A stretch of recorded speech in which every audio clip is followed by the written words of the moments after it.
there were 76,617 short contracts to keep the price down. It's an all-time record. What you're witnessing right now is a desperate effort by the West, who has always been able to easily manipulate the price of gold and silver through levered contracts because no one ever challenged them by standing for delivery. And that's really the difference. And these deliveries continue to happen across the globe. So yeah, I think this should be looked at as a very optimistic and hopeful development, where they have to expend conventional wisdom as that gold and silver drop due to easing of the Israeli-Iran tensions, the signing of the temporary or hopefully the long-lasting ceasefire. But that's not what it was. I mean, you had options expiration. You have the end of the quarter, which options expiration was today, mind you. And I think it's interesting that they really had a hard time keeping it at or near $36 an ounce. And if you look at the amount of contracts that they had trying to keep it below that level, it's really quite incredible. There were 76,617 short contracts to keep the price down. It's an all-time record.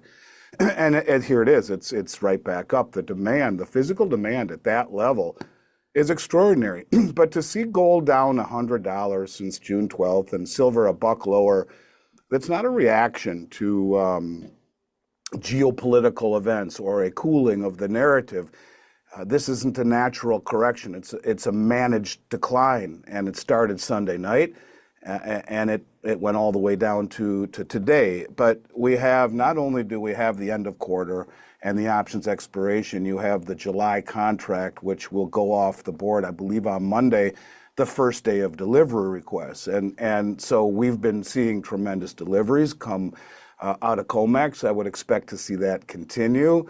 Look, the prices were reacting long before any conflict had arisen in the Middle East, certainly the one that we're focusing on. But since President Trump was elected, you've had almost 820 tons of gold stand for delivery done again, and somewhere in the neighborhood of 9,000 tons of silver stand for delivery. The trend is not stopping, quite frankly, and you can see the amount of effort that the banks are using to keep it down. I mean, it's extraordinary when you figure each one of these contracts on silver are 5,000 ounces, and they're trading 76,617 contracts short to keep the price down.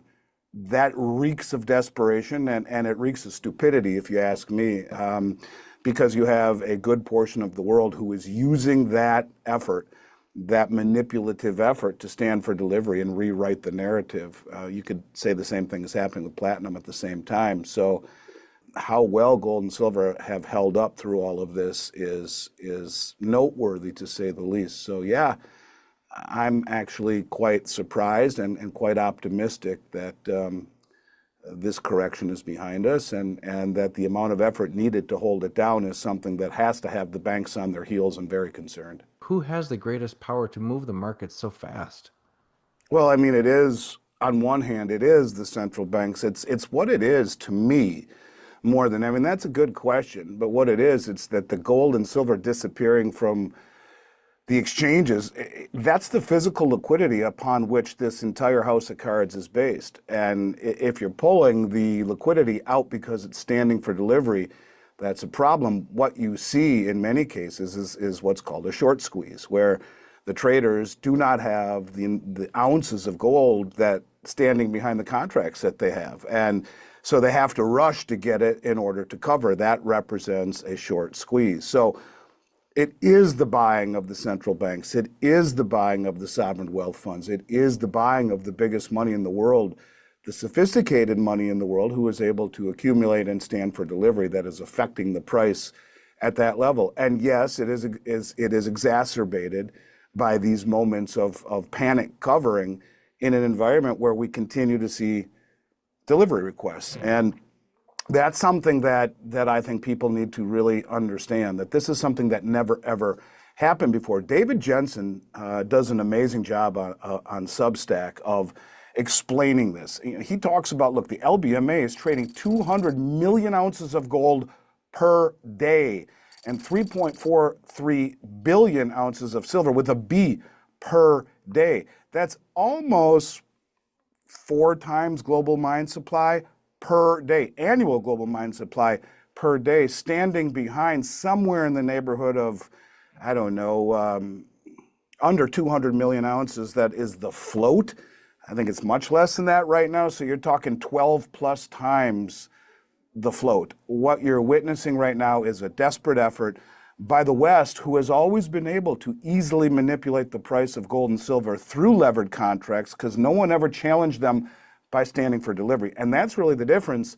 And these deliveries continue to happen across the globe. So yeah, I think should be looked at as a very optimistic and hopeful development, where they have to expend that kind of effort to hold the price down, and yet it really didn't go down very much, didn't dip below 36, and if it did for a very, very short period of time, and here we are right back above it again.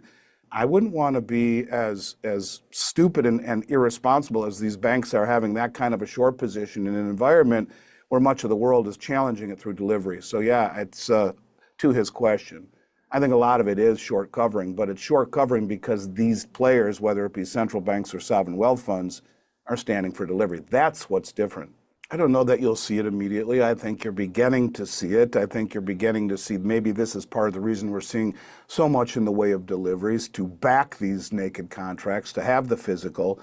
I think it just will be much harder for banks to continue to play this game where they're using unallocated paper derivatives, which will dramatically affect the balance sheet. And so, yeah, I think this is an environment where we could expect to see much higher prices after the Basel III, maybe not immediately, but what it ought to do is make it much more difficult for these players to continue to suppress the price with unallocated paper, especially if they're standing for delivery, and especially if it starts to really negatively affect their balance sheet. This will become a game, I think, where that kind of position is considered foolhardy. So yes, ultimately in the long run, I think it's one of these deals where we can't expect it to happen just like that the moment the switch is flipped. But I think it is a trend that we are seeing where these banks already, it appears as though they're realizing this in gold. We haven't seen them capitulate in silver yet, but I think that's coming. And quite frankly, to have these unallocated naked positions against the backdrop of global demand and global offtake is as stupid as a mud wall in a rainstorm. And I think it will have a dramatic effect. Maybe not all at once, maybe not at first, but over time, absolutely it will rear its head over the next several weeks. But as I've mentioned to you before, to me, the biggest development is Sergei Lavrov coming out and saying that the Bridge network, their cross-border settlement payment system, which is mBridge, will be open to non-BRICS members. And that is something that has gotten no attention. To my knowledge, I'm the only one screaming about it, but it's massive. Because what you really have are many, many, many countries and alliances that are indirectly aligned with the BRICS nations.